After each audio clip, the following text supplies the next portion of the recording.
আসসালামু আলাইকুম দর্শক। তো দর্শক এখন চলে আসছি আমরা আমাদের বলিয়ারদির পূর্বপাড়া ১ নং ওয়ার্ড পরের পাশের গ্রামটি কামেরবালি এবং আইনারকান্দি। আমাদের হিন্দু সম্প্রদায় দাদা ভাইরা অনেক সমস্যায় জর্জরিত আছে।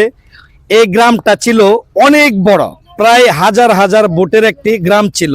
এই গ্রামটা একটু দেখাও জুম করে, এই গ্রামটা একটু জুম করে দেখাও, তোমাদের গ্রামটা সম্পূর্ণ গ্রামটা দেখাও জুম করে। এই গ্রামটা হাজার হাজার ভোটারের গ্রাম ছিল একটা সময়, কিন্তু আজকে দুঃখজনক কথাটা হয়তো অনেকের কাছে খারাপ লাগতে পারে, কিন্তু ঘটনাটা সত্য। কিন্তু আজকে এই নদী, আমাদের বরগাং নদী না এটার নাম, এই নদী জন্মের পরে দেখেছি যে এই গ্রামে হাজার হাজার ভোট, কিন্তু আজকে হয়তো যদি ভোট গণতে যাই তাহলে হয়তো দেখেছে হয়তো 400-500 বা 600-700 ভোট হতে পারে, তাই না দাদা? আজকে সম্পূর্ণ এই ভোটারদেরকে আমাদের এই গ্রামের যে আশপাশি আত্মীয় স্বজন আমাদের দাদা ভাইদেরকে আজকে অকুলে হারালেন তাদের বাড়িঘর। এই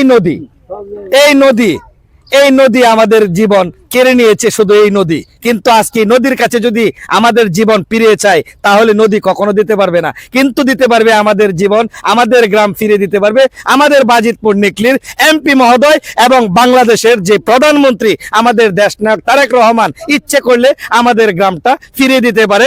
সুন্দর একটা ভবিষ্যৎ গড়ার জন্য এই সমাজটাকে সুন্দর একটি পরিবেশ করে দিতে পারে। তো দাদা, এই গ্রামটার বিষয়ে যদি একটু কথা বলতেন দর্শকের উদ্দেশ্য। হ্যাঁ, আজকে আমরা যে পর্যায়ে আছি, আমাদের লোক অনেক সংখ্যা বড় ছিল, ওনার যে কথা বলছে অনেক বড় ছিল, কিন্তু আজ আমরা এই পর্যন্ত আছি যে আধা মরা আধা জেতা। আমরা আজ থেকে মঞ্জু সাহেবের নাম বলতে যা মাননীয় এমপি মহোদয় আফজাল সাহেব, ওনাও আশ্বাস দিয়া আমাদেরকে এই আশ্বাস পূরণ করলো না। খালি আমার ঘোরায় আজ না কাল না বসলো এইভাবে দিয়ে আমার এই পর্যন্ত গেছে।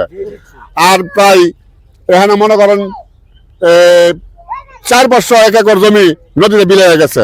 আমাদের অনেক ভোট ছিল, দাদা ভাই যে কথা বলছে যে 1200 ভোট না, আমাদের ভোট ছিল 1800 ভোট। আজ আমাদের ভোট কই গেল? আমাদের মানুষ কই গেল?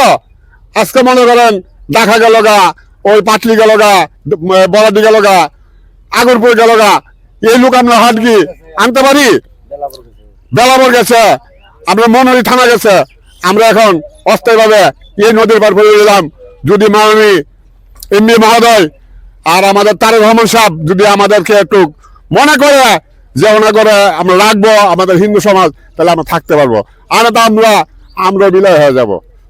সত্যি দর্শক, আসলে খুব কষ্টজনক বিষয়। আসলে যাদের আপনজনদের কাছ থেকে বিভিন্ন জায়গাতে যখন চলে যায়, আসলে একা থাকাটা বড় কষ্টের। কিন্তু আজকে আপনজন নাই, আজকে বিভিন্ন জায়গাতে আপনজনগুলা চলে গিয়েছে। কিন্তু আজকে এই হিন্দু সম্প্রদায়ের মানুষ এমন কোনো নেতৃবৃন্দু নাই, প্রত্যেকটা নেতৃবৃন্দু কিন্তু প্রতিশ্রুতি দিয়ে গিয়েছে। তো এখন আমাদের আইনারকান্দির দাদা দিদি ভাইয়ের প্রত্যেকটা মানুষের প্রাণের দাবি যে আমাদের শেখ মুজিবুর রহমান ইকবাল ভাই আজকে বাজিতপুর নিকলি 5 আসনের আজকে বিপুল ভোটে জয় হয়ে গিয়েছেন, গণমানুষের নেতা।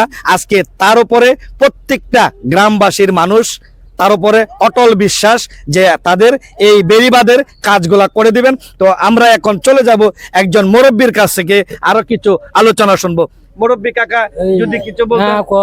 আসেন, অসুবিধা নাই, বলতে গেলে তো সমস্যা নাই। আচ্ছা দাদা, একটু যদি বলতেন এই নদী ভাঙন নাম যদি একটু বলতেন।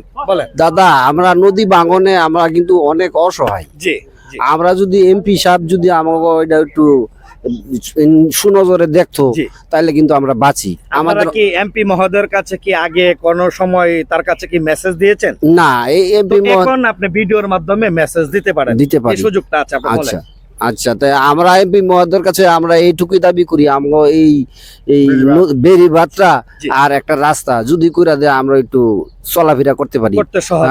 ছেলে মেয়ে স্কুলে যায়, আসা যাওয়া করে, তাদের জন্য একটু কথা বলেন। আমার একটা দিদি ভাই কথা বলবেন, এই দিদি ভাই একটু বলেন, এমপি মহোদয়ের বরাবর একটু মেসেজ দেন। হ্যাঁ, একটু বলেন। আমরা অনেক কষ্টে আছি, কারণ পোলাপান আমরা স্কুল ঘাটে দিতে পারি না, জ্বর বৃষ্টি আসলে যেতে পারে না, পরীক্ষা দিতে পারে না, অনেক সমস্যা, কারণ এই কারণে রাস্তা নাই, ঘাট নাই, অন্ধকারে আমরা পড়ে আছি। এরপর ঝড় বৃষ্টিতে না গেলে পোলাপান যখন পরীক্ষা দিতে পারে না, আমরা অনেক কষ্ট লাগে, অনেক কষ্টের বিনিময়ে পোলাপান আমরা লেখাপড়া শিখাইতে হয়। মানে এই সমস্যা নিয়ে আমরা আছি। যদি মাননীয় এমপি যদি আমাদের একটু সুযোগ সুবিধা দেয় তাহলে খুব ভালো লাগতো। হ্যাঁ, তো দর্শক শুনতে পারছেন, প্রত্যেকটা মানুষের কিন্তু দিদি কিছু বলবেন, বলেন, অসুবিধা নেই, বলেন। এমপি মহোদয়, এখন আপনারা আপনাদের এলাকায় একটা এমপি পেয়েছেন, বাজিতপুর নিকলি 5 আসন, আপনারা অনেক মহব্বত করেন, অনেক রেসপেক্ট করেন। এখন এমপি মহোদয়ের কাছে বলেন, এখন তো আর জি আমাদের এখানে মানে যে একটু নদী ভাঙাটা যদি আমাদের বেড়িবাঁধ দেওয়া হয়। বেড়িবাঁধ দেওয়া হয় তাহলে আমাদের একটু সুবিধা হয়, আমরাও থাকতে পারি। তো দর্শক শুনতে পারছেন, আমি সর্বোচ্চ রিকোয়েস্ট করব প্রত্যেকটা দেশ বিদেশ প্রবাসী ভাই বোনেরা, আমাদের এলাকার যুব সমাজ তরুণদের কাছে আমি পায়ের নিচে হাত রেখে বলবো যে এই ভিডিওটা সর্বোচ্চ শেয়ার করে আমাদের পাশের একটি গ্রাম, আমাদের আইনারকান্দির গ্রাম, এই জনগোষ্ঠী খুব কষ্টের জন্য আর এই বেড়িবাঁধের জন্য। তো আপনাদের পায়ের নিচে হাত রেখে বলবো সকলেই সর্বোচ্চ শেয়ার করে আমাদের রাষ্ট্রের প্রধানমন্ত্রীর কাছে জানি এই ভিডিওটা পৌঁছে যায়, এবং কোনো না কোনোর মাধ্যমে যদি একজন উপর মহলের কাছে যদি এই ভিডিওটা পৌঁছে যায়, অবশ্যই তারা যোগাযোগ মাধ্যমে তল্লাশি নেবেন যে আসলে কথাটা কতটুকু সত্যি কতটুকু মিথ্যা। তো এখন আমি আপনাদেরকে দেখানোর চেষ্টা করব, নদী ভাঙন দেখানোর চেষ্টা করব।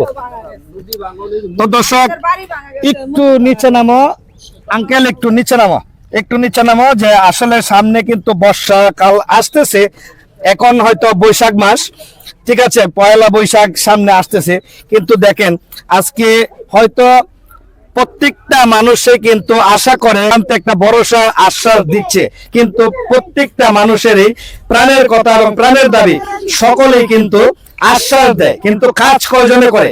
আসলে সেই কাজ করার মতন একটা সুযোগ সুবিধা পেতে হবে। তো আমি আজকে চেষ্টা করব আপনাদেরকে এই নদী ভাঙনটা দেখানোর জন্য, যে বেড়িবাঁধটা কেন দিতে হবে। এই বেড়িবাঁধটা দিলে এই পুরো আমাদের হিন্দু সম্প্রদায়ের দাদা ভাইরার নতুন একটা প্রাণ ফিরে পাবে। তো আজকে এই যদি নদীটা যদি এই গ্রামটাকে পড়োশের এলাকায় যদি তাকে একটা গ্রাম, তাহলে কিন্তু একটা গ্রামের শক্তি এবং একটা গ্রামের সৌন্দর্য। আজকে যদি বাগানে যদি ফুল না থাকে তাহলে এই বাগানের কোনো সৌন্দর্য নাই, এবং বাগানে যদি ফুল আছে পাতা নাই তাহলে এই বাগানেরও কোনো মূল্য নাই। অতএব আমি বলবো, একটা গ্রামের সাথে যদি আর একটা গ্রাম না থাকে তাহলে এই গ্রামের কোনো সৌন্দর্য নাই। তাই আমি বলবো সবাইকে সর্বোচ্চ শেয়ার করে একটা ফুলের বাগান তৈরি করতে যা যা লাগে আমি এমপি মহোদয়ের বরাবর এই ভিডিওটি করছি। এমপি মহোদয় যদি এই ভিডিওটি পেয়ে থাকেন, অবশ্যই তার যে নেতা কর্মী আছে এবং বাজিতপুরের যে সংগঠন আছে প্রত্যেকেরই পাঠিয়ে দিয়ে এই যোগাযোগ মাধ্যমে যে ব্যবস্থাটা করার দরকার, আমাদের আইনারকান্দির গ্রামটাকে কিভাবে বাঁচানো যাবে এবং খামেরবালির গ্রামটা কিভাবে বাঁচানো যাবে, এটা সমস্ত দায়িত্ব জানি আমাদের বাজিতপুর নিকলি 5 আসনের এমপি মহোদয় জানি করে দেন। ভালো থাকবেন সবাই, ভালো লাগলে অবশ্যই